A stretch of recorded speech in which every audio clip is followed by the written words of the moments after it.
Ashabike Allahovog poslanika sallallahu alaihi wasallam, Umejma bin Subejh radijallahu anha.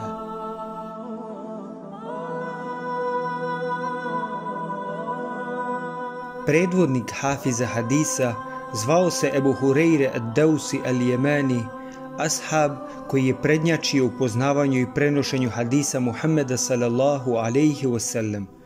On je sam prenio tačno 5374 hadisa. Odrastao je kao siroče jer mu je otac umro dok je on bio mali, pa je odrastao u svoju majku, čije stranice životne priče evo otvaramo da se upoznamo s tom plemenitom ženom i da iz njenog života uzmemo pouku za naš život. Njeno puno ime je Umejma bin Subejh ibn al-Harith. Poznatija je kao Ummu Ebu Hureyre. Postala je poznata od onoga dana kada je primila islam putem dove koju je za nju učio Muhammed sallallahu alaihi wasallam. Ebu Hureyre radijallahu anhu otišao je kod poslanika sallallahu alaihi wasallam u mjesecu Muharremu 7. hidžretske godine, dok se Muhammed sallallahu alaihi wasallam nalazio u mjestu Hajber, i toga dana je primio islam i iskreno se zahvalio Allahu što ga je izveo iz tmine na svjetlo, iz robovanja kipovima koji su ljudi klesali svojim rukama u robovanje Allahu, gospodaru svih svjetova.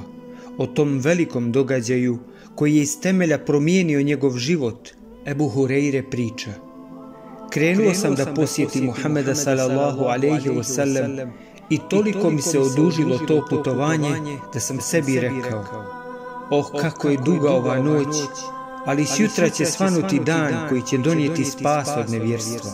Na tom putovanju ja sam izgubio roba kojeg sam poveo sa sobom, a kada sam ušao kod poslanika i dao mu zakletvu na vjernost, rob se pojavio na vratima. Poslanik sallallahu alaihi wasallam mi je rekao: Ebu Hureyre, ovo je tvoj sluga. Odgovorio sam mu: od danas nije, ja ga oslobađam u ime milostivog Allaha. I od dana kada je ovaj plemeniti ashab stavio svoju ruku u mubarek ruku našeg poslanika sallallahu alaihi wasallam kako bi mu dao zakletvu na vjernost, nije se više odvajao od njega ni u Medini ni na putovanju i sav svoj život posvetio je slušanju i proučavanju hadisa.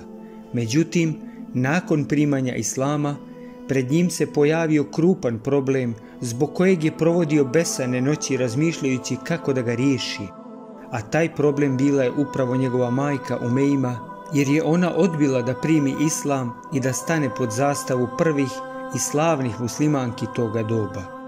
Umejma je ustrajavala u svome nevjerstvu izvjesno vrijeme, iako je njen sin Ebu Hureyre uložio maksimum truda da ona postane muslimanka. Kad god ju je na najljepši način pokušao ubijediti da izgovori šehadet, ona je ljutito odbijala i odgovarala mu riječima punim pakosti i uvrede. No, i pored toga, Ebu Hureyre nije odustajao, niti se zaustavio samo na tome, već je svoj problem iznio pred Allahovog poslanika, tražeći kod njega utjehu i nadu. I naravno, našao ju je. Imam Muslim u svom sahihu zabilježio je predaju od Ebu Hureyre koji je kazao: moja majka nije ostavila širk i ja sam je neprestano pozivao u islam, ali je ona odbijala da prihvati moj poziv. Jednoga dana sam joj pričao o islamu i veličini poslanikove ličnosti, a ona je počela vrijeđati poslanika sallallahu alaihi wasallam. To mi je teško palo i otišao sam Muhammedu sallallahu alaihi wasallam plačući. Rekao sam mu: Allahov poslaniče, ja sam pozivao svoju majku u islam, a ona je stalno odbijala. Danas sam je ponovo pozivao, a ona je počela tebe vrijeđati i to me mnogo zaboljelo, pa zamoli Allaha da uputi moju majku. Tada je Muhammed sallallahu alaihi wasallam podigao svoje ruke i uputio ovu dovu: Gospodaru moj, uputi Ebu Hureyre majku. Radostan zbog poslanikove dove, vratio sam se kući, ali kada sam htio ući, vrata su bila zaključena. Moja majka je čula da sam se vratio, pa mi je rekla: Ebu Hureyre, sačekaj malo. Dok sam ja stajao pred vratima, ona se okupala, obukla novu odjeću, a zatim se pojavila na vratima govoreći: svjedočim da nema drugog Boga osim Allaha i da je Muhammed Allahov rob i poslanik. Svjedočim da nema drugog Boga osim Allaha i da je Muhammed Allahov rob i poslanik. Istog trenutka vratio sam se Muhammedu sallallahu alejhi ve sellem plačući, ali ovaj put od sreće, i rekao mu: Allahov poslaniče, raduj se, Allah je uslišao tvoju dovu i uputio moju majku. Ebu Hureyri radijallahu anhu srce se smirilo nakon što mu je majka primila islam i nestala je sva tuga i briga koju je prije toga osjećao i nosio u svojim grudima. Međutim, pošto je bio siguran da se poslanikova dova ne odbija, on je iskoristio priliku i zamolio Muhammeda sallallahu alejhi ve sellem da još jedan put uputi dovu za njega i njegovu majku. Rekao mu je: Ja Rasulallah, zamoli Allaha da meni i moju majku zavole svi muslimani i da mi volimo sve muslimane. Muhammed sallallahu alejhi ve sellem je to i učinio i nakon toga Ebu Hureyre je rekao: Nije bio ni jedan musliman da je čuo za mene, makar me i ne vidio, ili da je vidio moju majku, a da nas nije zavolio.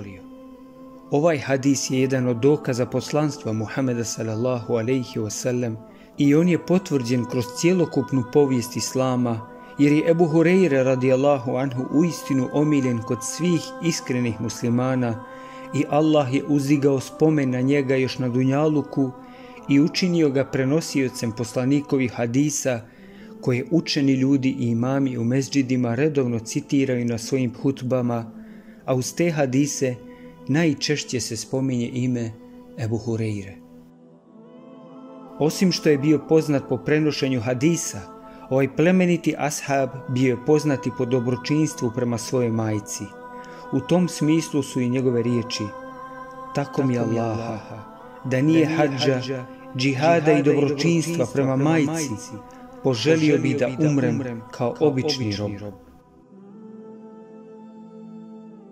Jedan u nizu primjera njegovog dobročinstva prema majci i osjećanja ponosa što mu je Umejma bin Subejh majka, jeste onaj što ga prenosi Muhammed ibn Sirin od Ebu Hureyre, koji je rekao: Halifa Omer mi je ponudio da radim kod njega kao službenik, a ja sam to odbio. Čudeći se zbog toga, Omer mi je kazao: Zar ti da odbijaš posao službenika, a prihvatio ga je onaj koji je bio bolji od tebe?